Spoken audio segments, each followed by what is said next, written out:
So well, from the legal perspective, we're looking at, phantom equity versus pure equity, recognizing the cap table or whatever.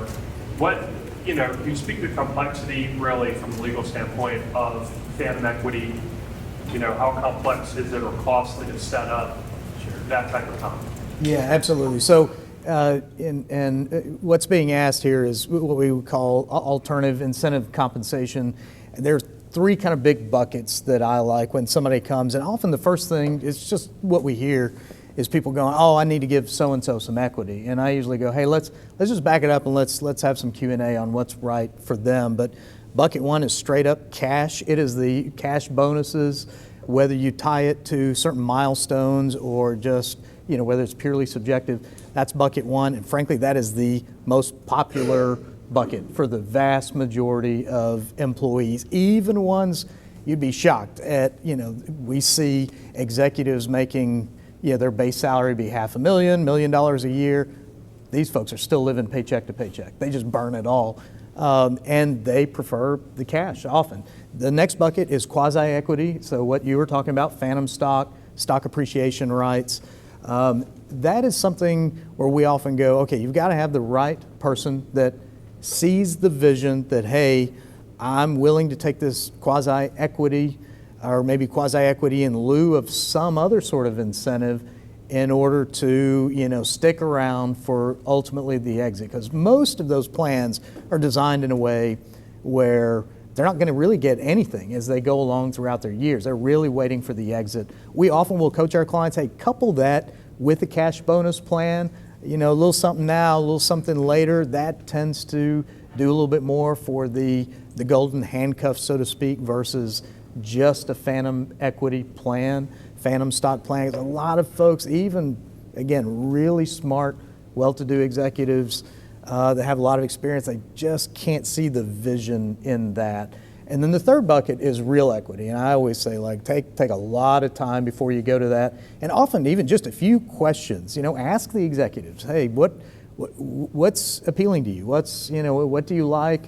Would you rather have a cash bonus that might look like this? Or would you rather have a piece of that and a piece of quasi-equity couch it in whatever terms you want? If you're really talking about real equity, the qualifying questions I always like to ask is, what would you think if you had to sign a personal guarantee, like all the other owners of this business, for the debt? And then that's number two, right? If you heard what John said. So would you sign on to a guarantee? What if we have a capital call? How much money can you put in? Would you be willing to put that in? Third one is, have you spoken with your significant other about all of this? What's their willingness for you all to sign a personal guarantee, capital calls, et cetera? Hey, you're going to have to pay taxes on your own on the distributions, things that you take. When we get to those questions, it's usually just those three. That's all we have to ask.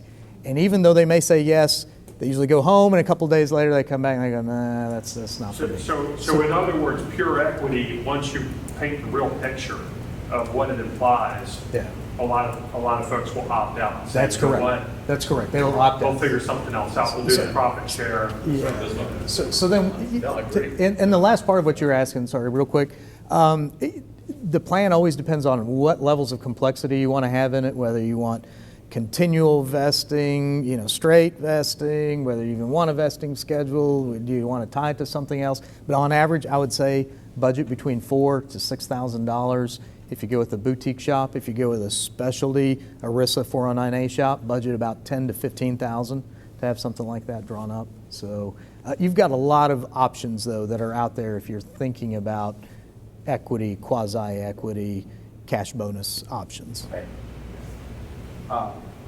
Question in general for the business listing price. What I've seen is, even in the industry or category, we have EBITDA as one measure as just the financial number, but I've seen the listing prices all over the place. So I wanted to get opinion on, are they just trying to try something? Because one business, same similar category you'll see for 12 million, the other one will be for 7 million. So is there like a Kelly Blue Book which will say, hey, this is what we should be paying towards? Or maybe the other way to ask is, based on the the initial offer versus listing price, what have you seen generally in the market? I'm going to start that one. Yeah, that's all you. So I want you to imagine a bell curve. I mean, the problem is it doesn't matter which business in here I look at, there is a curve. And I have a chart that I could show you where some of these are thicker curves than others, some are skinnier, but there's always a range. And yes, there's some standard methods you can use. The two statistics you just mentioned, seller discretionary earnings, is SDE, and EBITDA is earnings before interest, taxes, depreciation, and amortization. They're probably the two most commonly cited financial statistics on your P&L. And the reason they're doing that, A, think about it, what was the commonality between them? E, earnings, right? It's a net number of your business. Most businesses sell on their net more than they do on their revenue.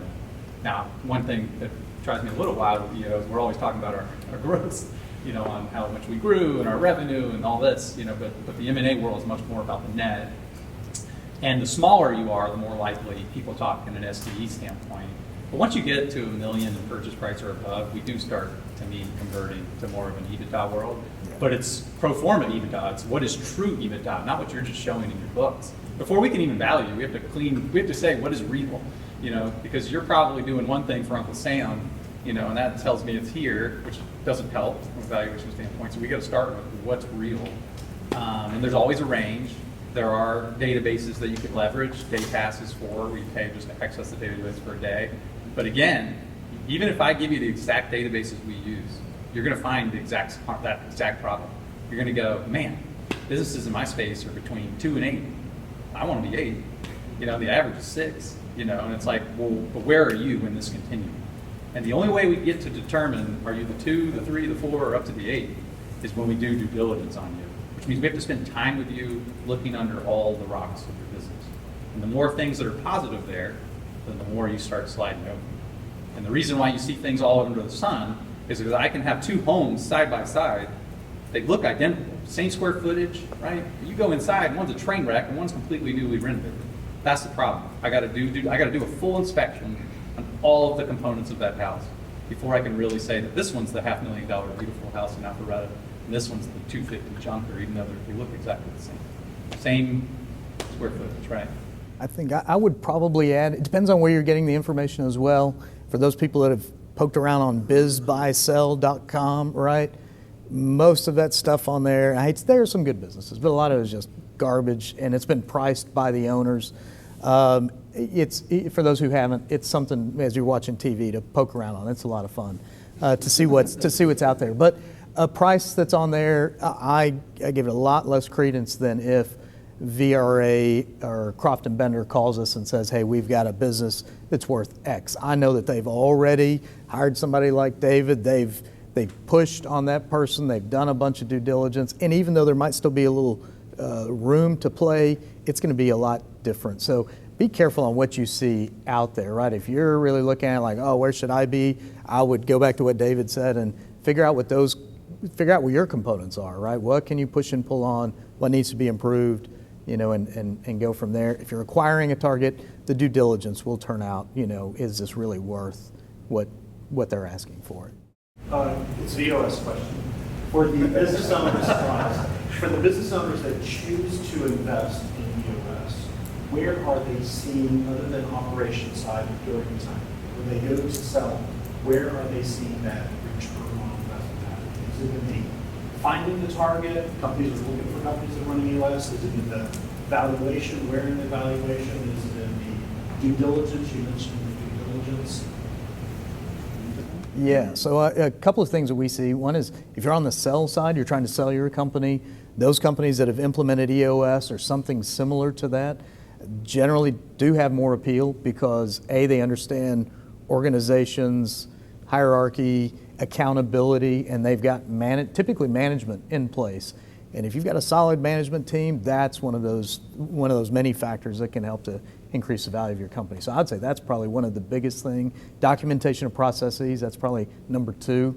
If it is a company that runs EOS and they're looking to acquire another company, regardless of whether that other company runs EOS or not, it goes back to some of those same 2 things. They now know, based on retweaking their own company on EOS. How well organized is this other company? Do they identified their values, et cetera? And then if they have, then they start going up the line. Do they have a management team?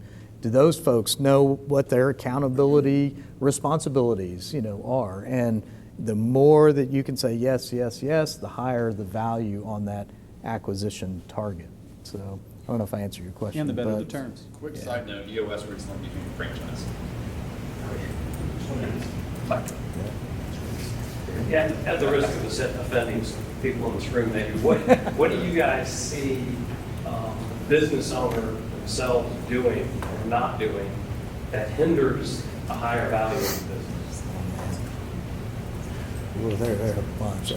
You start down there, right? Yeah. I think what the franchise rules, they're kind of set up to make sure you are always looking at that. I mean, I think people get the franchise seem to do more than one. The idea is to build a bigger portfolio. It's always focused on valuation. And there's a lot of structure and history. So for me, I see a lot of people that just haven't done anything. They're working hard, they're running a business, whenever, as you guys say, plan to think about, do something about it. Because we're already in the five every day. Franchising allows you to have a natural buying base. You're adjacent franchisees. Oftentimes that's who you're selling to. Not always.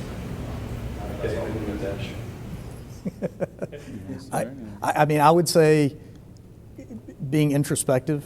If you've got a business owner that has the ability to step back a little bit, or even if they can't, they've hired advisors that are willing to give them critical feedback about them, about the CEO. Those tend to make moves and changes more often. They tend to start planning earlier. The ones that don't, they often cap themselves out on their business. They don't have the ability to go, okay, it's time for me to step aside. Oh my gosh, I'm a big asshole. I need to work on that, this and that. And so that, I think it comes down to, can you be introspective? Can you look at yourself in the role that you play in your business? Can you get out of your own way?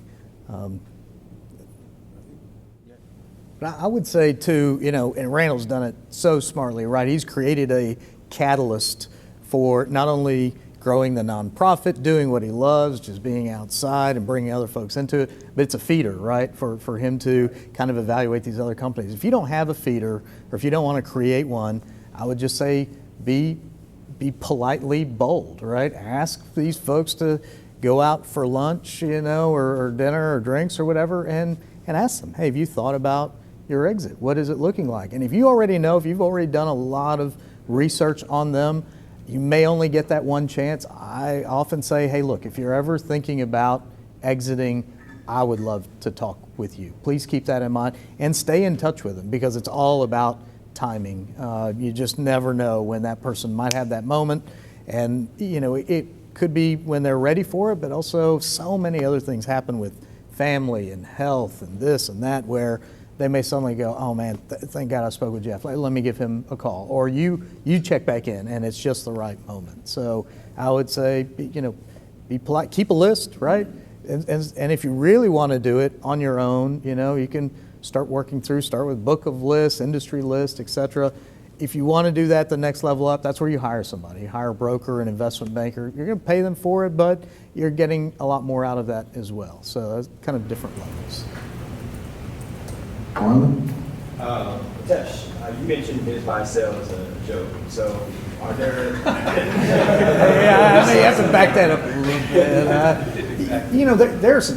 I'm sorry. Finish your question. Are there other listings or places we should go and look for? Biz buy sell is not bad, right? It can produce some leads that lead to fruitful acquisitions, interesting ideas, even just some good meetings, right? You may call and have a great conversation with another business owner, even though it may not be the right thing. I do think it is a bit of the eBay, Craigslist of businesses, because you get some people listed on their own and you're like, what? So a quick story wasn't through biz buy sell, but I got a listing. I was like, maybe Randall's got an interest in this. We grabbed an old fashioned just to make it interesting. And it took us about 5 minutes to pick this thing apart. And Randall was like, instead of what they're asking X, we should, really, it's about 10X lower than what they're really looking for. As we went through, you're like, dang, that's right.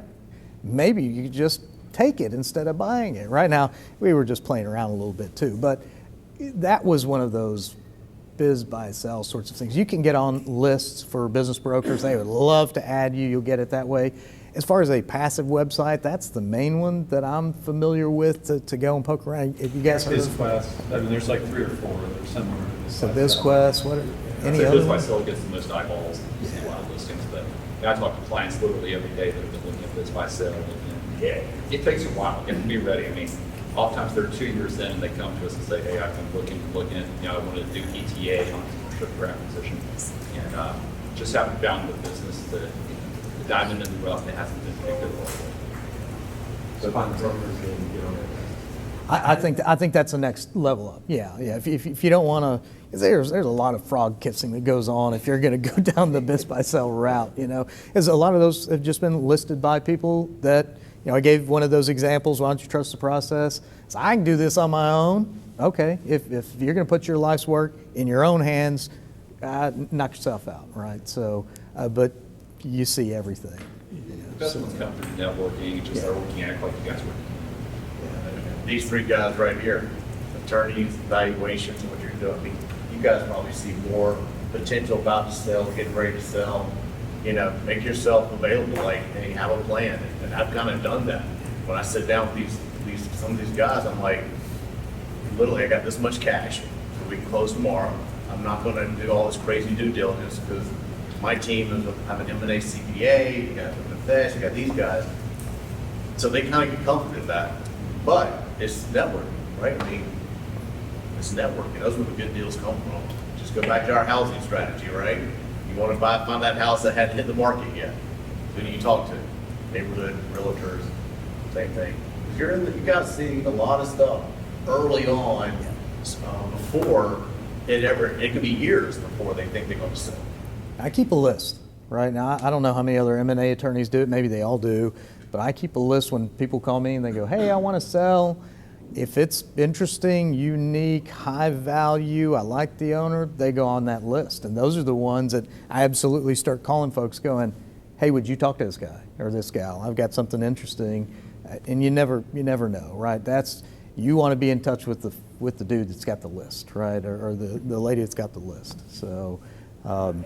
EO should have something like a soft M&A where, you know, buyers and sellers are interested. They try, they do. Yeah, we can point you to Deal this. Exchange is anybody here really involved with that? We talk about I spoke at it last fall, and it was my first experience there, but it's in Austin, I think in September. It's like a 3 or 4 day event. Very well done. It's all about M&A. There are a lot of potential sellers and buyers there, but there is a Slack channel. I don't know if this might go to other platforms, but kind of my EO. What's it called? Deal Exchange? I think Yeah, and if you go to the Connect EO, we have so many apps and things like that. This is the worldwide one though. Connect EO, it's the blue app icon. There is a deals and something. I can look as soon as we finish. I follow it. There aren't quite as many real deals as come through, but you know, it's a forum. It's a place to Opportunity Network, EO Opportunity. EO opportunity. Okay, yeah. I mean, you can go to local, there's other groups, ACG, XPX, EPI, these are all groups that have chapters in Atlanta. Yeah. So you could network with other providers to get more reps. give us an idea of what to expect as far as the legal fees and structure for the deal. Oh man, that's the big gorilla question, right? Always. So what? I think that only applies to the Austin chapter. Sorry, I'm going to give a lawyerly answer, right? It does depend. It depends on the complexity of the deal, not the purchase price. We have closed deals that are 20, 30 million bucks, and the businesses are super buttoned up, super simple, and legal fees can be lower. I'll give some ranges, right? And again, these don't always hold true, and I'll talk about the variables as well. But if a business is, call it 0 to 5 million, right? Legal fees can be anywhere from 15 to 45,000. It's a big range, right?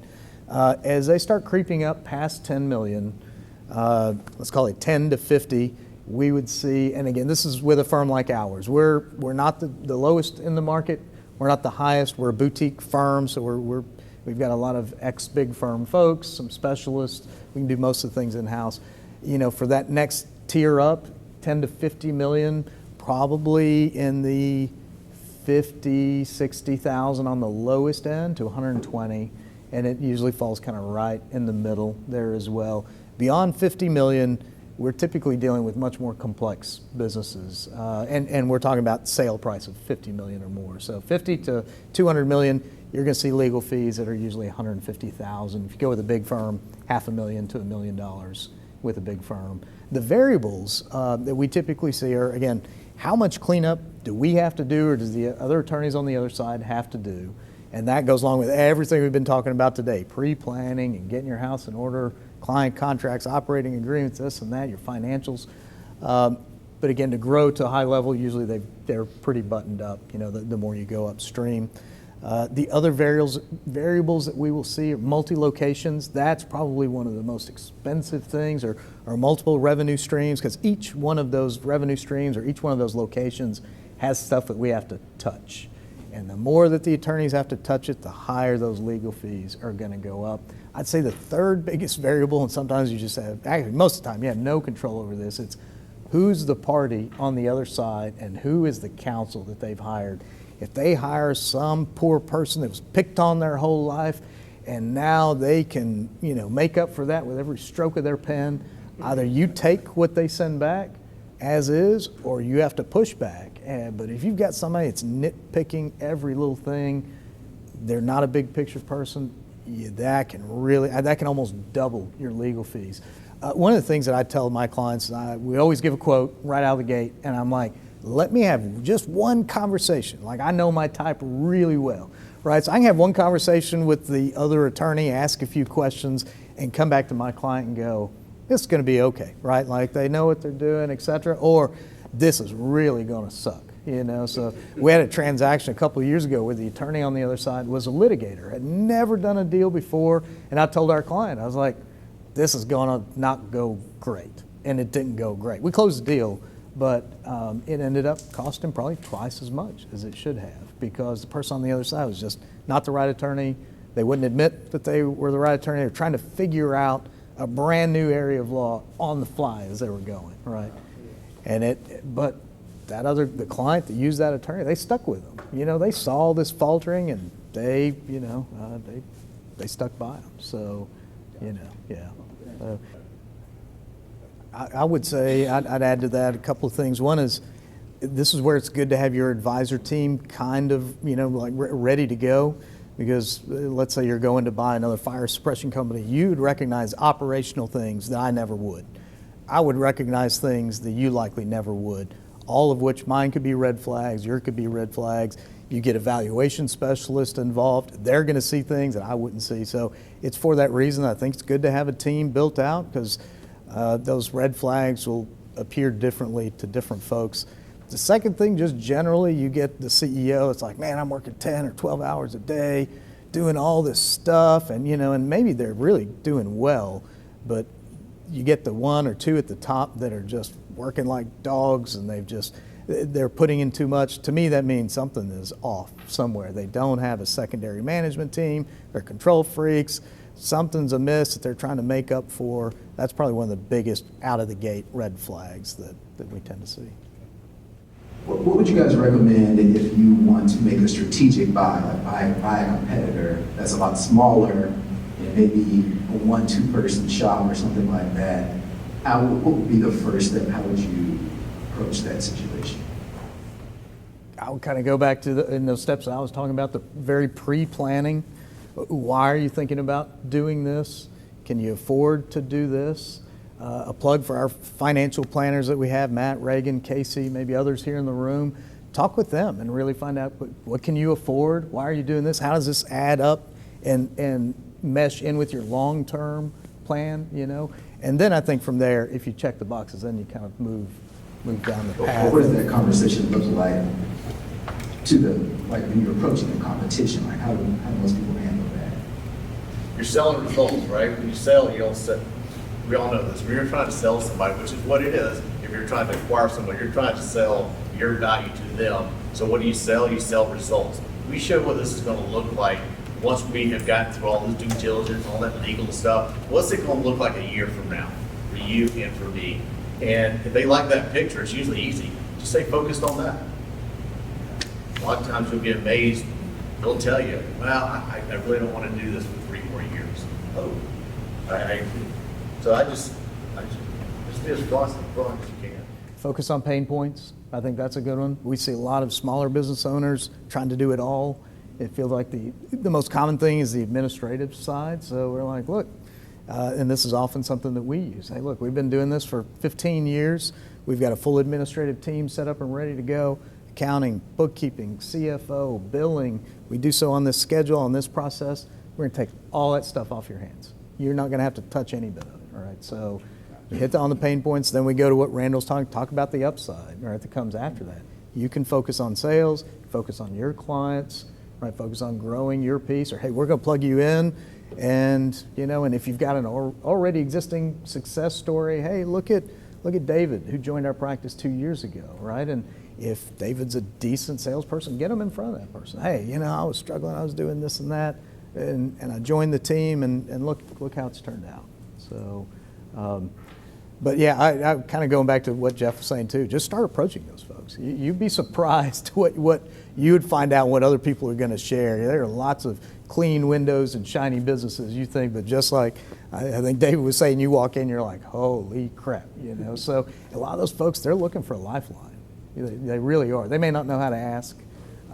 They may need it presented to them, but that's why there are folks like you and everybody else here in this room, is to go out and recognize that, and try to toss them that lifeline. I have one. All right, well, thank you guys. This is our time. Let's give it up for our panelists and speakers. Thank you. Good. Yeah.